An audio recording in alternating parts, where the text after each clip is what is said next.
So hi guys, నేనైతే యూకేకి వచ్చి అయితే 6 మంత్స్ అవుతుంది లిటరల్గా. నేనైతే ఒక 2 విషయాలు అయితే గమనించిన. సో ఈరోజైతే నేను ఆ 2 విషయాలు మీతో షేర్ చేసుకుంటా.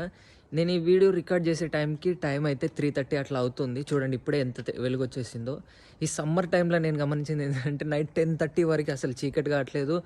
అలాగే మళ్ళీ మార్నింగ్ మనకి 3:30, 3:40 ఈ టైంకి మొత్తం ఇట్లా లైటింగ్ అయితే వచ్చేస్తుంది.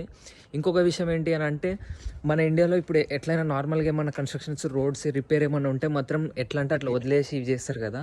ఇక్కడ ఏమన్నా రోడ్ కానీ ఇట్లాంటి ఏమన్నా రిపేర్ చేయాలంటే మొత్తం ఇట్లా ఫెన్సింగ్ ఉండింది అన్నమాట. ఈ ఫెన్సింగ్ ఉండిద్ది ఇట్లా. అట్లాగే ఏమన్నా వాళ్ళకి యూజ్ అయిన ఎక్విప్మెంట్ ఇవన్నీ పెట్టుకోవడానికి కూడా ఇట్లనైతే ఒక పక్కకైతే ఇట్లా కూడా ఇది చేసుకుంటారు అన్నమాట. రోడ్స్ మొత్తం క్లోజ్ చేస్తారు.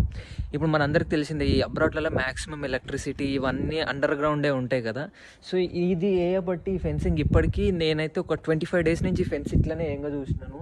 మొత్తం పార్ట్స్ వరకు ఇట్లా నీట్గా కట్ చేస్తారన్నమాట. ఇప్పుడు ఈ బ్లాక్ ఏరియా కనిపిస్తుంది కదా, ఆ బ్లాక్ ఏరియా ఇప్పుడు ఏదైతే ఉందో ఇప్పుడు న్యూగా వేసిన రోడ్డుది సేమ్ అంతవరకు నీట్గా రోడ్ని కట్ చేసుకొని ఏదైతే రిపేర్ కావాలనో ఆ రిపేర్ చేసుకొని మళ్ళీ ఎమ్మటెమ్మటి మొత్తం మన ఇండియాలాగా మొత్తం తోవి ఎక్కడికక్కడ వేయకుండా నీట్గా ఎంతవరకు అయితే చేసారో అంతవరకు మళ్ళీ దాన్ని రిపేర్ చేసుకొని మళ్ళీ అదంతా క్లోజ్ చేసుకొని వెళ్ళిపోతారు అన్నమాట.